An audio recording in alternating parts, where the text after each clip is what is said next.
अघिल्ला श्रृङ्खलाहरूमा हामीले समाजवादको सम्भावनासँग सम्बन्धित केही सैद्धान्तिक मतहरूको चर्चा गर्यौँ। विश्व पुँजीवादको विस्तार र समाजवादको सम्भावना एक आपसमा जोडिएका हुन्छन् भन्ने छलफल गर्यौँ। यो स्पष्ट छ कि पुँजीवादको चरित्र र त्यसले लिएको बाटो नेपालको समाजवादको सङ्क्रमणको सम्भावनालाई प्रभावित गर्छ नै। यो प्रभाव बुझ्नका लागि अर्थात् नेपालमा तत्काल समाजवाद कति सम्भव या कति असम्भव भन्ने कुरा खुट्याउनका लागि राम्रो सैद्धान्तिक लेखाजोखा आवश्यक पर्छ। यो सैद्धान्तिक आवश्यकतालाई ध्यानमा राख्दै एकपटक यो हेरौँ कि समाजवाद उन्मुखतालाई आफ्नो तात्कालिक लक्ष्य मान्ने नेकपाको सरकारले नेपाली समाजलाई समाजवाद उन्मुख गराउन के कस्ता सैद्धान्तिक तथा कार्यक्रमिक तयारी गर्दैछ त, वा त्यतापट्टि ध्यान दिएकै छैन। यसमा आम नागरिक र अन्य वामपन्थी र पुँजीवादी पार्टी सम्बद्ध मानिसका आफ्नै धारणा होलान्, तर नेकपाकै नेता कार्यकर्ता कस्तो मूल्याङ्कन गरिरहेका छन् त? पहिलो कुरा त समाजवाद उन्मुख भन्ने शब्दावलीका प्रति र त्यसले बोक्ने भाव र त्यसले दिने योजनाका प्रति पनि छलफल हुन आवश्यक थियो होला। हामीले संविधानमा समाजवाद उन्मुख भनेपछि ठ्याक्कै त स्विमिङ पुलबाट स्विमिङ गर्न हाम फाले जस्तै समाजवाद उन्मुख हुने चिज पनि होइन। समाजता विकासको सङ्क्रमणको गति चाहिँ धिमे हुन्छ र त्यो प्रोसेस पनि लिन्छ। वास्तवमा लोकतान्त्रिक गणतन्त्र स्थापनापछि चाहिँ हामीले जारी गरेको संविधानले पनि प्रष्ट बोलेको र नेपालको राजनीतिक दिशा समाजवाद उन्मुख हुनुपर्ने भन्ने कुरामा सैद्धान्तिक कुरामा त समस्या रहेन, तर कार्यान्वयनको पक्षबाट चाहिँ हेर्दाखेरि अहिले हामी त्यो दिशामा गएको जस्तो महसुस हुँदैन। किनभने दलाल पुँजीवादको प्रभाव चाहिँ बलियो गरी छ। अहिले पनि सरकारमा राजनीतिक पार्टीहरूमा समेत पनि त्यसको हस्तक्षेप छ। त्यसको प्रभावकारी हस्तक्षेप भएको हिसाबबाट चाहिँ जनताले चाहे जस्तो अथवा हामीले संविधानमा उल्लेख गरे जस्तो समाजवादको बाटोतर्फ हामी गएको धेरै अनुभूति भइराखेको छैन र जनताले त्यो अनुभूति गर्न पाएका छैनन्। हामी नर्कको ठेगाना बोकेर स्वर्ग जान खोजिरहेको छौँ। समाजवाद के हो र समाजवाद कसरी आउँछ भन्ने कुरा नै यहाँ क्लियर भएन। किनभने गर्नुपर्ने गतिविधि सरकारको जे हुनुपर्थ्यो त्यो भइरहेको छैन। अवश्य पनि त्यो त मैले मात्रै बोल्ने होइन, जनजनले बोलिरहेको कुरा हो। अब समाजवाद के हो त? समाजवादले चाहिँ जनताको जनजीवनसँग जोडिनुपर्ने होइन। समाजवाद त जनताको जीवनमा झल्किनुपर्ने कुरा हो नि। आज उखु किसानहरू चाहिँ आफ्नो प्रयासमा उत्पादनको चाहिँ मूल्य पाउनको लागि चाहिँ सडकमा रोइरहेको अवस्था छ। अब तपाईँ आफै कल्पना गर्न सक्नुहुन्छ समाजवादको बाटोमा हामी छौँ कि छैनौँ भन्ने कुरा। देशमा समाजवाद छ भन्ने कुराको महसुस भने पटक्कै भएको छैन। जुन आश त्यो समाजवादप्रतिको जनताको त्यसमा नै कुठाराघात भएको त छ नै। जनताले समग्र राजनीतिप्रति नै उनीहरूमा वितृष्णा जागेको देखिसकिएको छ। अहिले देशमा भइरहेको अराजकता, अनियमितता, अत्याचार, असमानता यी सबै देख्दा त समाजवाद होइन पुँजीवाद नै अझ नाङ्गो आँखाले स्पष्ट देखिए जस्तो महसुस हुन थालेको छ। समाजवाद उन्मुखताको प्रमाण समाजको जीवनका शिक्षा, स्वास्थ्य, कृषि, उद्योग, पर्यटन जस्ता थुप्रै क्षेत्रमा देखिन्छन् र देखिनुपर्छ। समाजवाद आउने महत्त्वपूर्ण आधार भनेको शिक्षा नै हो। अरू विषय पनि होला, तर शिक्षा नै हो। शिक्षा हामी आजको नेपालको परिप्रेक्ष्यमा शिक्षाको अवस्था हामी हेरौँ न, राज्यको ठुलो लगानी शिक्षामा छ, तर विश्व बजारमा प्रतिस्पर्धा गर्न सक्ने चाहिँ हामीले श्रम दिन सक्ने युवाहरू उत्पादन गर्न सकेको छैनौँ। त्यसको महत्त्वपूर्ण कारण के हो त भन्दाखेरि शिक्षा नै हो। र शिक्षा किन यस्तो भइरहेको छ भनेर चाहिँ हामीले त्यो अलिक गहन ढङ्गले बुझ्न पनि जरुरी छ। हामीले निजी क्षेत्रलाई चाहिँ जे गर्न पनि शिक्षामा जे गर्न पनि छुट दियौँ, तर हाम्रो सरकारी संयन्त्रहरूलाई चाहिँ अपडेट नै गरेनौँ। विगतमा जे शीर्षकमा हुने गर्थ्यो त्यही शीर्षकमा आज पनि लगानी भइरहेको छ।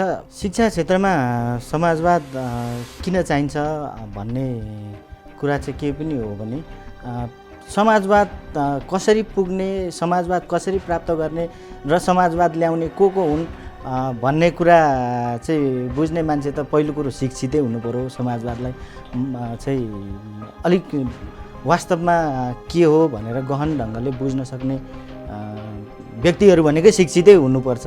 शिक्षित व्यक्तिहरूले चाहिँ समाजवाद ल्याउने हुन्। आज चाहिँ शिक्षा प्रणाली, हाम्रो देशको शिक्षा प्रणाली जे जसरी चलिरहेछ, हामी के पनि एउटा उदाहरणको रूपमा लिन सक्छौँ भने आज क्युबा हामी आर्थिक रूपमा त्यत्रो धेरै विश्वको चाहिँ आँकडा हेर्दाखेरि त्यत्रो धेरै आर्थिक रूपमा हामी सम्पन्न नबनाउला, तर युरोपमा जति बेला कोरोना महामारी चाहिँ दिन प्रतिदिन बढिरहेको थियो त्यति बेला क्युबाले चाहिँ भोलिन्टियरको रूपमा हजारौँको सङ्ख्यामा लट बनाएर चाहिँ भोलिन्टियरको रूपमा चाहिँ डाक्टरहरू चाहिँ पठाउन सक्ने, सहयोगको रूपमा पठाउन सक्ने अवस्थामा किन पुग्यो त भन्दाखेरि त्यहाँको चाहिँ शिक्षाकै कारणले गर्दा हो। समाजवादमा आवश्यक पर्ने उद्यम विकासका लागि आवश्यक र उपयुक्त हुने कानुनको कस्तो अवस्था छ त?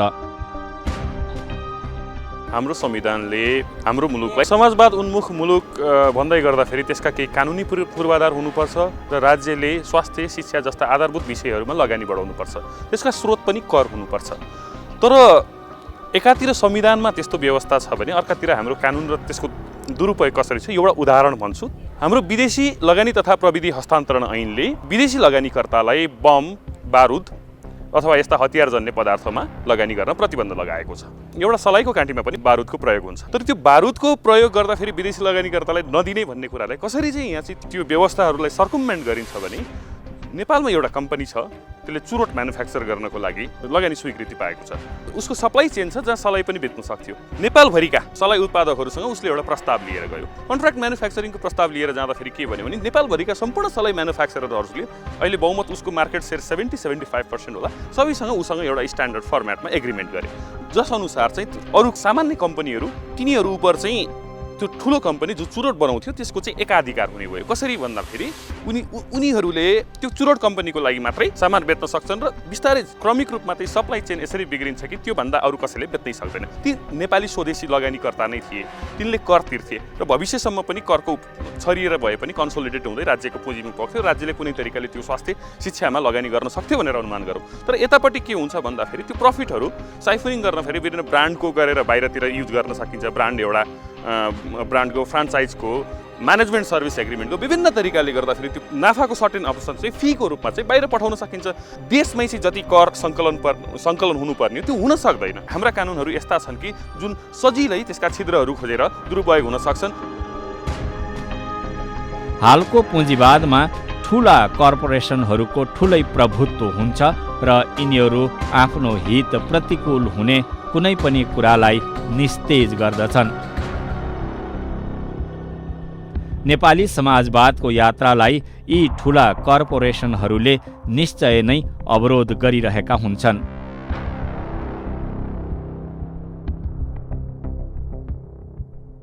कसरी हाम्रो कानुनको दुरुपयोग गर्दा भन्दा जुन कम्पनी थियो त्यसका पहुँचहरू भनेको सबै ठाउँमा पुगे।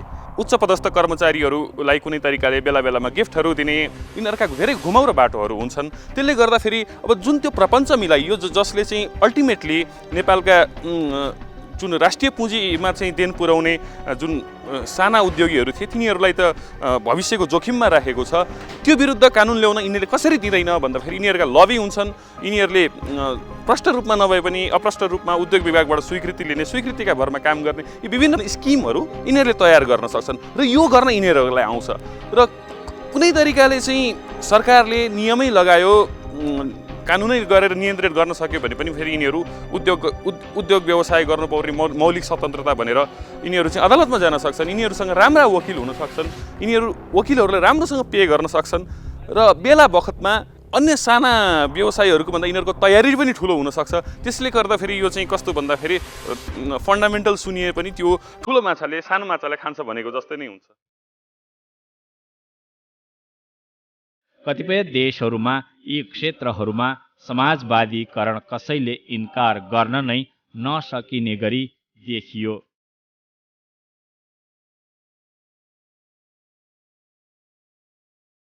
जस्तै शिक्षामा क्रान्तिको राम्रो उदाहरणको रूपमा क्युबालाई लिन सकिन्छ।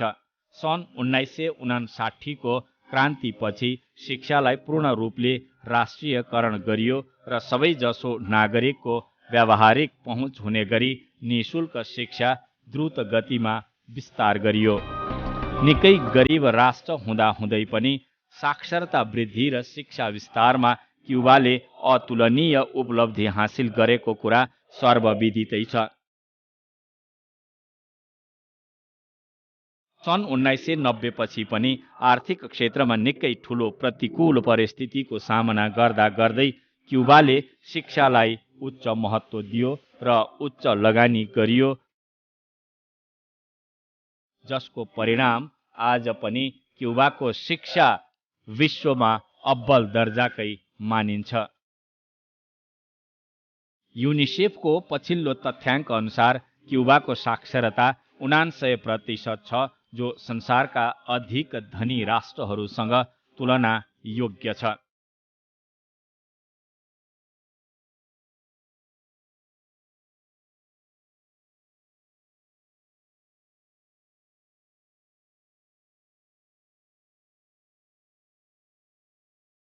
त्यसरी नै 1979 पछि ह्युगो चावेजको राष्ट्रपतित्वमा बोलिभियरियन क्रान्तिको द्रुत कार्यान्वयन सुरु भयो। बोलिभियरियन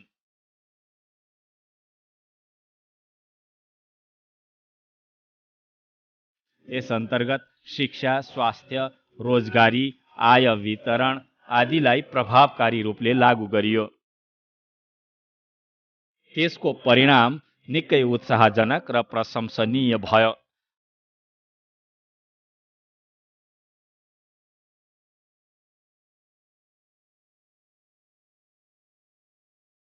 आज भेनेजुएलाको साक्षरता 97% छ। त्यस्तै तुलनात्मक रूपले सानो आर्थिक आकार भएको भारतको केरला राज्यमा पनि लगातारको लगानीका कारण स्वास्थ्य र शिक्षामा ठूलो सफलता प्राप्त भएको छ। यो विकसित देशहरूको शिक्षा र स्वास्थ्यसँग तुलना योग्य छ। संसारका ठूला देशहरू कोभिड-19ले थला परेका बेला केरलाको कोभिड-19 सँगको लडाईँ निकै उल्लेख्य रह्यो।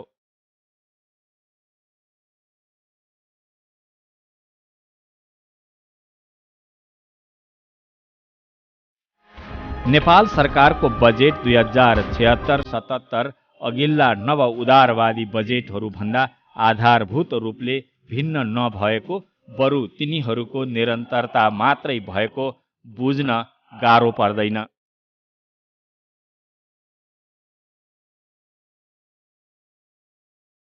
अझ खराब त के छ भने शिक्षा, स्वास्थ्य जस्ता आधारभूत कुरामा समेत यसले सामान्य सुधार मात्रै पनि गर्ने लक्ष्य राख्दैन।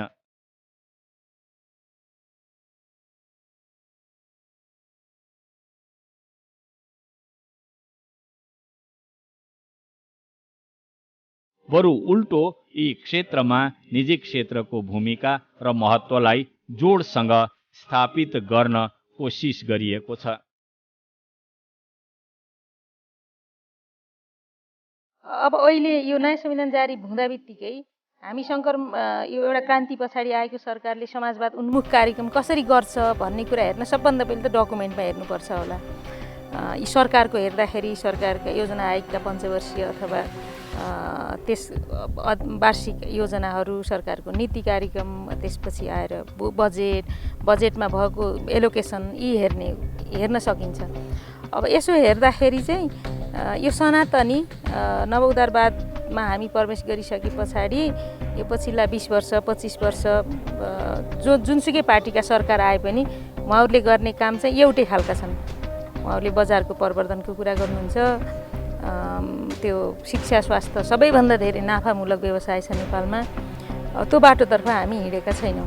त्यसो भएर समाजवाद उन्मुख हुनको लागि सबैभन्दा पहिले त हामीले शिक्षामा के गर्छौँ, बालबालिकाको शिक्षा प्राप्त गर्ने अधिकारलाई कसरी सुनिश्चित गर्छौँ, शिक्षा प्राप्त मात्रै होइन गुणस्तरीय शिक्षाको कुरा, अनि स्वास्थ्यको अधिकार कुरा संविधानमा लेखेर मात्रै भएन, अधिकार हामीले नागरिकले प्राप्त गर्छन् भन्ने प्रत्याभूत दिनको लागि हामीले कतिवटा हस्पिटल, कतिवटा मेडिकल कलेज, कतिवटा साना त्यो हामीले फेरि मेडिकल शिक्षा भन्दा बित्तिकै डाक्टर MBBSको कुरा गर्छौँ, प्यारामेडिक्सको कुरा होला, उनीहरूले दिने सेवाको कुरा होला, सर्भिस सेन्टरका कुरा हुन्। यी कुरालाई हामीले कसरी तादम्यता मिलाउँछौँ र यो बाटो गयौँ भने हाम्रो मोरलेस समाजवादतर्फको बाटो हो कि भन्न सकिन्थ्यो होला। तर यसमा अगाडि या पहिलेका वर्षहरूका सरकारका बजेट कार्यक्रमहरू विश्लेषण गर्दै जाने हुँदा त्योभन्दा फरक यसमा पनि खासै देखिँदैन।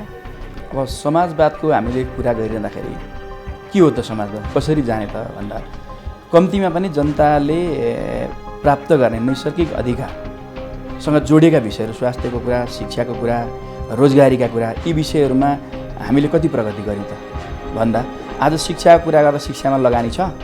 शिक्षा चाहिँ आज चाहिँ हुने खानाले पढ्ने मात्रै बनेको छ, हुँदा खानाले चाहिँ पढ्ने शिक्षै भएन हामीसँग। आज शिक्षामा सबैभन्दा ठुलो दलाली छ, सबभन्दा ठुलो चाहिँ घुसखोरी छ, सबभन्दा ठुलो चाहिँ कमिसन तन्त्र शिक्षामा छ। हामी देखिरहेको छौँ स्वास्थ्यको कुरा गर्दाखेरि नागरिकको स्वास्थ्य रहने दायित्व राज्यले लिने हो, त्यो भइराखेको छ त? त्यो त भइराखेको छैन। आज मान्छे सिटामोल खाना नपाएर मरिरहेको अवस्था छ। हामी देखिरहेका छौँ आज करोडौँका लाखौँ लगानी गरेका हस्पिटलहरूले जुन ढङ्गले लुट मचाइरहेका छन्, सरकारी सेवा क्षेत्र जुन ढङ्गले एउटा काम चलाएको हिसाबबाट अगाडि बढिराखेको छ, यसले प्रभावकारी स्वास्थ्य सेवा दिन सकेको छ, दिन सकेको छैन। कसरी हामी समाजवादतिर हामी जान सक्यौँ त? यो कुरालाई करेक्सन गर्नु पर्यो। हामीले हाम्रो राज्यका संरचनादेखि यहाँको राजनीतिक अवस्था, राजनीतिक पार्टीहरूका कार्यक्रमहरू, यी सबै कुरा हेर्दा नेपाल चाहिँ समाजवाद अनुकूल गइरहेको त्यो अवस्था देखिँदैन। शिक्षा र स्वास्थ्य जस्तो कुरा जुन चाहिँ संसारका पुँजीवादी देशहरूले पनि, जस्तो अमेरिकाकै कुरा गर्दा, युरोपकै कुरा गर्दा पनि संसारका पुँजीवादी देशहरूले शिक्षा र स्वास्थ्यलाई निःशुल्क उनीहरूले बनाएका छन् र राम्रो शिक्षा र स्वास्थ्य चाहिँ आम रूपमा जनताको पहुँचमा छ। तर नेपालको संविधानमा नेपाल चाहिँ समाजवाद उन्मुख हुने भनेर हाम्रो संविधानले नै नेपाललाई समाजवाद उन्मुख हुने भनेर ग्यारेन्टी गरेको छ। नेपालका थुप्रै राजनीतिक दलहरूले, जस्तो उदाहरणकै रूपमा अहिले यो मुलुकको नेतृत्व गरिरहेको नेपाल कम्युनिस्ट पार्टी स्वयं उसले चाहिँ बरु शिक्षा र स्वास्थ्यलाई निजीकरण गर्नेतर्फ चाहिँ हाम्रो सरकार गइरहेको छ विगत लामो समयदेखि। त्यसैले पनि हामीले हाम्रो देशको सन्दर्भमा समाजवाद अनुकूल होइन कि नेपालको समाज र नेपालका सबै संरचनाहरू चाहिँ पुँजीवाद अनुसार चाहिँ अगाडि बढिरहेका छन् र यिनीहरू बढीभन्दा बढी सबै क्षेत्रमा चाहिँ निजीकरणको अभ्यास भइरहेको देखिन्छ। तर समाजवादको अभियानमा त्यसको अभियन्ता या कर्ता आवश्यक हुन्छ। बहुदलीय व्यवस्थामा त्यो कर्ता राजनीतिक पार्टी नै हो। पहिलो कुरा त हामीले जुन समाजवादको कल्पना गऱ्यौँ, त्यो बाटो हिँड्ने जे कोसिस गऱ्यौँ, त्यसका निमित्त सबैभन्दा पहिला हामी निष्ठावान भएर, जिम्मेवार भएर, दायित्वबोध गरेर त्यो बाटोमा जानु पर्यो। तर हामीमा त्यो छैन। हामीलाई जसरी हुन्छ आफ्नो समृद्धि, सामूहिक समृद्धि भन्दा पनि, राष्ट्रको समृद्धि भन्दा पनि, देशको हित भन्दा पनि आफ्नो हितका निमित्त हाम्रा सम्पूर्ण गतिविधिहरू केन्द्रित छन्। त्यस मानेमा त सबै खाले दलाल पुँजीवादका अवशेषहरूले हस्तक्षेप गरिराखेका छन्। त्यो कुरालाई निर्ममतापूर्वक नियन्त्रण गर्नु पर्यो। त्यो कुरालाई निर्ममतापूर्वक नियन्त्रण गर्न सकिएन भने हामी त्यो बाटोमा जानै सक्दैनौँ। त्यसका लागि सरकार तयार हुनु पर्यो। संविधानलाई, कानुनलाई कार्यान्वयन गर्ने कुरामा कुनै पनि ढङ्गबाट त्यसलाई चाहिँ निर्ममतापूर्वक नै जानुपर्छ। त्यो भइराखेको छैन, त्यो हुनु पर्यो। पार्टीहरूले पनि, कम्तीमा राजनीतिक पार्टीले पनि राजनीति पृष्ठभूमिको पछाडि दलाल पुँजीवादलाई बोकेर, पिठ्युमा बोकेर समाजवादको बाटो जान्छु भन्दा हुन्छ? त्यो हुँदैन। त्यस कारणले त्यहाँबाट पिठ्युबाट ओह्राल्नु पऱ्यो कि ओह्राल्नु पऱ्यो। कुनै पनि खालको चाहिँ हस्तक्षेपलाई, त्यो दलाल पुँजीवादलाई चाहिँ संरक्षण गर्ने गरीको एकदम लाइनलाई एकदम निरुत्साहित गर्नु पर्यो, क्लियर हुनु पर्यो। हामी क्लियर छैनौँ। पार्टी सङ्गठन कसरी बन्छ, त्यो सङ्गठनमा चाहिँ मजदुर किसानहरूको प्रतिनिधित्व कसरी हुन्छ, उनीहरूको प्रतिनिधित्व छ कि छैन भन्ने एउटा पहिलो प्रश्न छ। दोस्रो कुरा, त्यसरी बन्ने पार्टीले चाहिँ लोकतान्त्रिक चरित्र देखाउने अथवा समाजवादका निमित्त जे किसिमका आधारभूत कामहरू गर्नुपर्ने, त्यो हिसाबले पार्टी लाग्छ कि लाग्दैन भन्ने अर्को कुरा छ। अब हामीले कम्युनिस्ट पार्टी भनेर भनिए तापनि भनौँ न, हाम्रा पार्टीहरूमा चाहिँ विभिन्न किसिमका बिचौलियाहरू दलालहरू त्यस्ता किसिमका मान्छेहरूको चाहिँ बाहुल्यता हुने, जहाँ किसानको जहाँ श्रमिकको प्रतिनिधित्व छैन, जब आम सर्वहारा वर्गको प्रतिनिधित्व छैन भने त्यो पार्टी कसरी कम्युनिस्ट पार्टी भयो एउटा कुरा। दोस्रो कुरो पार्टी बनिसकेपछि पनि त्यो पार्टीले अथवा त्यो पार्टीबाट बनेको सरकारले कसरी राज्य सत्ता चलाइरहेको छ त, शिक्षा क्षेत्रमा कस्तो निजीकरण छ, स्वास्थ्य क्षेत्र कस्तो छ, अथवा राज्यले जे गर्नुपर्ने काम हो समाजवादको लागि गर्नुपर्ने न्यूनतम आधारभूत राज्यका जुन जिम्मेवारी हुन् अथवा दायित्वहरू हुन् त्यस्ता कामहरूतर्फ पनि राज्य लाग्न सकेको अवस्था देखिन्न। संविधानको प्रस्तावनामा नै अब नेपाल समाजवाद उन्मुख मुलुक हुनेछ भनेर भन्यौँ, तर त्यो समाजवाद उन्मुख नेपाल बनाउनको लागि त्यसको सबैभन्दा निर्णायक भूमिका या स्टेक होल्डर कोही थियो भने त्यो राजनीतिक दलहरू नै थिए। सरकारले लिएको नीति तथा कार्यक्रम र उसका कानुन ऐनहरूले के देखाउँछ भने र पार्टीहरूको गतिविधिले हामी के स्पष्ट हुन सक्छौँ भने देश समाजवाद उन्मुख छैन। पार्टीहरू दलाल पुँजीवादी क्रोनी क्यापिटलिजम अन्तर्गतै आफ्ना सम्पूर्ण गतिविधिहरू गर्नमा व्यस्त छन्। अहिले नेपाली कङ्ग्रेस, नेपाल कम्युनिस्ट पार्टी लगायत अन्य पार्टीहरू बिचको झगडालाई नै हामीले के मार्फत बुझ्न सक्छौँ भने यो पुँजीवादी व्यवस्थाभित्रकै पार्टीहरू हुन् र यिनीहरूले समाजवाद ल्याउन कुनै ठोस योजना कार्यक्रमहरू अगाडि सार्न सकिरहेको अवस्था छैन। तपाईँ हामीलाई थाहा छ अहिले जो पुँजीवादको अन्तिम ध्येय भनेको बढीभन्दा बढी मुनाफा या प्रॉफिट कमाउने हो र अहिले पार्टीभित्रको यो लडाइँ जो छ त्यसमा समाउ यो समाजवादी क्यारेक्टरको लागि या समाजवादको लागि भन्दा पनि पुँजीवादी व्यवस्थाभित्रै रहेर परम्परागत ढङ्गले सुधार गर्दै अगाडि बढ्ने भन्ने छ। यसमा रेडिकल या रिभोल्युसनरी फड्को मार्ने सन्दर्भमा चाहिँ खास केही भएको छैन। अहिले पार्टीहरू स्रोतको लागि या सत्ताको लागि कसले चाहिँ राज्य शक्तिमा या पार्टी शक्तिमा बढीभन्दा बढी हस्तक्षेप गर्ने या त्यहाँको स्रोतहरू उपयोग गर्ने भन्नेमै छ र यसले के गर्छ भने यसले देखाइरहेको निम्न पुँजीवादी मान्यताहरूलाई पनि मात खुवाउने गरी पार्टीहरूको अहिले गतिविधि छ, जसले गर्दा समाजवादमै गइहाल्न सक्छ भन्ने अहिलेको अवस्था छैन। यस्तो पार्टी कस्तो हुन्छ या हुनुपर्छ त? यसमा जनताको कस्तो सहभागिता हुनुपर्छ? जनता र पार्टीको सम्बन्ध कस्तो हुनुपर्दछ त? समाजवादमा जानको लागि कम्युनिस्ट पार्टीले योजनाबद्ध ढङ्गले कार्यक्रम बनाउनुपर्छ। योजनाबद्ध विकासको अवधारणा नै समाजवादमा जाने एउटा महत्त्वपूर्ण एउटा आधारको रूपमा लिन सकिन्छ। त्यसो गर्दा योजनाबद्ध विकासका लागि त पहिला कस्तो पार्टीले योजनाबद्ध विकासको काम गर्छ अनि त्यस्तो पार्टीमा कस्ता मान्छे हुन्छन्, कस्तो सङ्गठन हुन्छ भन्ने कुरा चाहिँ महत्त्वपूर्ण हुन्छ होला। तर हाम्रो पार्टीमा त हामीले सरकार एकातिर पार्टी एकातिर चल्छ, त्यसकारण सरकारले के काम गर्नुपर्छ भनेर पार्टीमा विमर्श भए पनि देख्दैनौँ। अनि स्वयं पार्टी नै समाजवादतर्फको यात्रामा छ कि छैन भन्दा पार्टीको कुनै पनि डकुमेन्टले, कुनै पनि घोषणाले, कुनै पनि कार्यक्रमले हाम्रो समाजवादतर्फको यात्रा यो आजको समाज, आजको समाजको वर्ग चरित्र, आजको सामाजिक सम्बन्ध, सामाजिक संरचना हामीले बदल्ने तरिकाहरू यी हुन् भनेर रणनीतिक हिसाबले, कार्यनीतिक हिसाबले डकुमेन्टमा पनि त्यति स्पष्टताका साथ भनेर आएको देखिँदैन।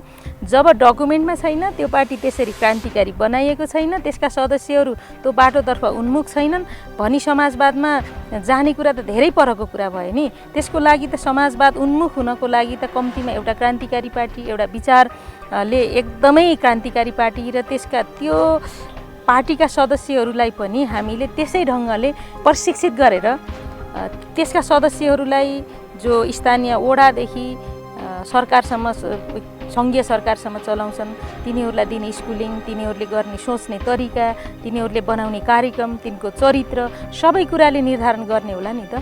त्यो बाटोतर्फ हामी गएनौँ र जानको लागि सबैभन्दा पहिले एउटा क्रान्तिकारी विचार, क्रान्तिकारी पार्टी र क्रान्तिकारी त्यसका सदस्यहरू नै चाहिन्छ र नेतृत्व पनि त्यसै गरी इमान्दार र इफिसियन्ट चाहिन्छ।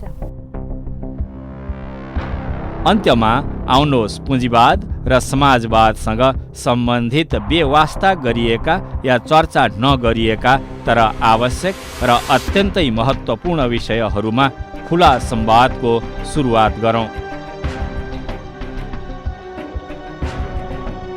जो बिना नेपाली समाजको समाजवादको वैज्ञानिक यात्रा तय हुन सक्दैन।